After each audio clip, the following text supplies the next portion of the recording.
Hey everybody, thank you guys for joining another News Bits video. Today we're going to be switching up the style, trying to keep it a little bit less formal. I try to get robotic when I present information. I'm going to still present information as unbiased as possible for a human, and send some links in the description for you guys to continue the research.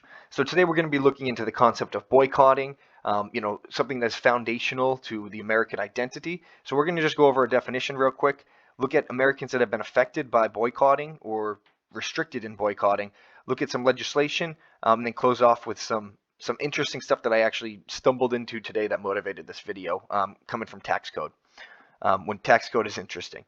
Okay, so boycotting is the organized refusal to purchase goods or services in protest of the policies of a firm or country that produces it.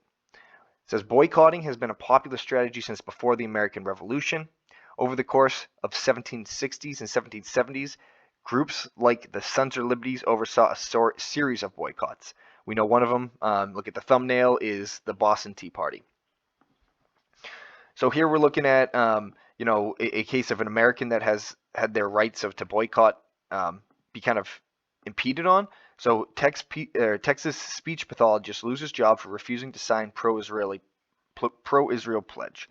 So a speech pathologist at a Texas elementary school has sued after allegedly being forced out of her contract job at an elementary school for refusing to sign a mandatory pro-Israel pledge.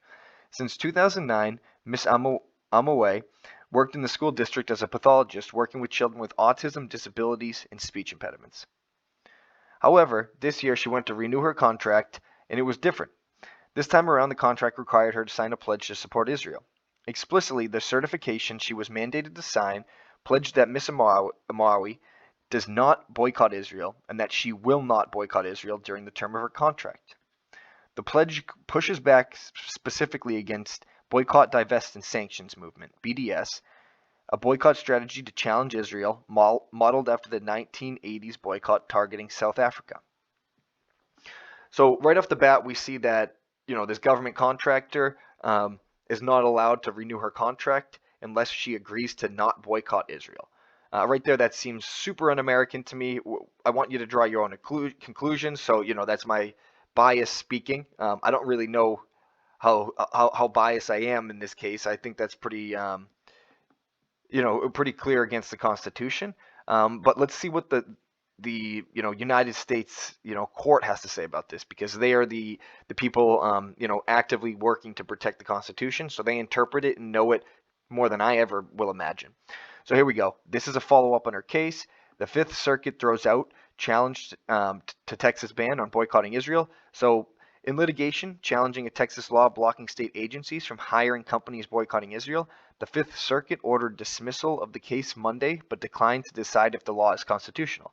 Okay, so they threw away her case and said, okay, we can't tell you if the law is constitutional or not.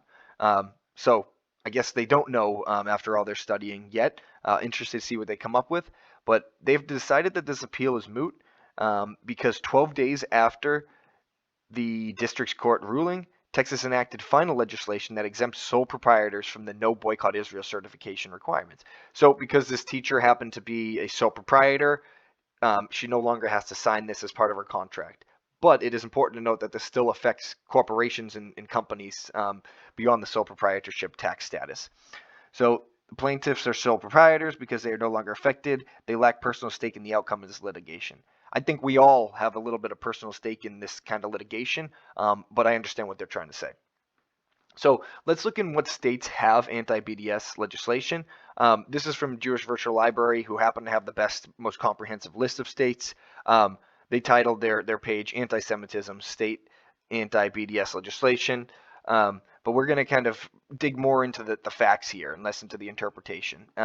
So we see that 32 states have adopted laws, executive orders, or resolutions that are designed to discourage boycotts against Israel.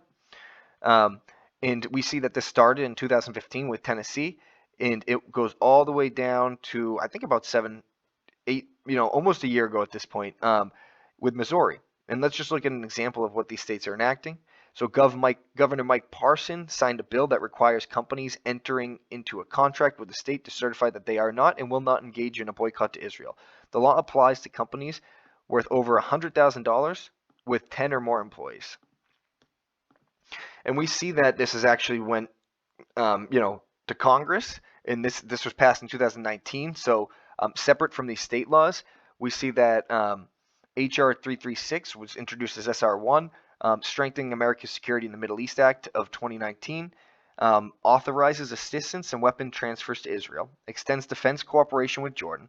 It establishes additional sanctions related to the conflict of Syria. So the government's allowed to have sanctions, which, like we were talking about, or I was talking about, it's American to be able to boycott. So I guess, it makes sense. And allows states to divest from entities boycotting Israel, which that makes less sense to me. But again, this video is intended for you to draw your own conclusions, so I apologize about sprinkling my bias in. I fully admit that it exists. So, combating BDS Act of 2019, the bill allows a state or local government to adopt measures to divest its assets from entities using boycotts, divestments, or sanctions to influence Israel's policies. Such measures shall meet various requirements, including those related to written notice or comment.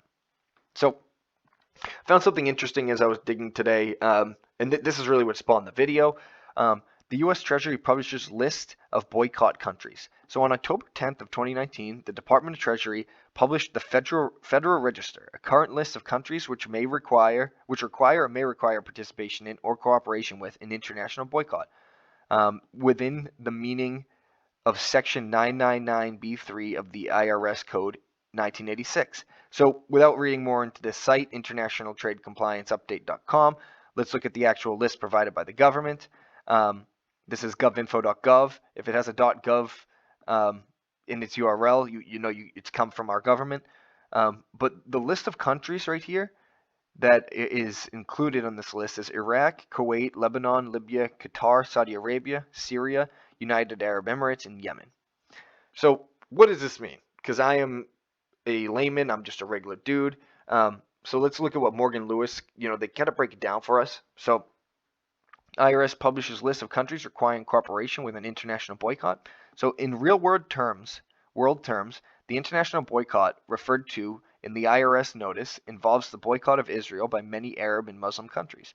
Both the IRS and U.S. Department of Commerce anti-boycott regulations have requirements for U.S. persons and taxpayers to report merely receiving a boycott request.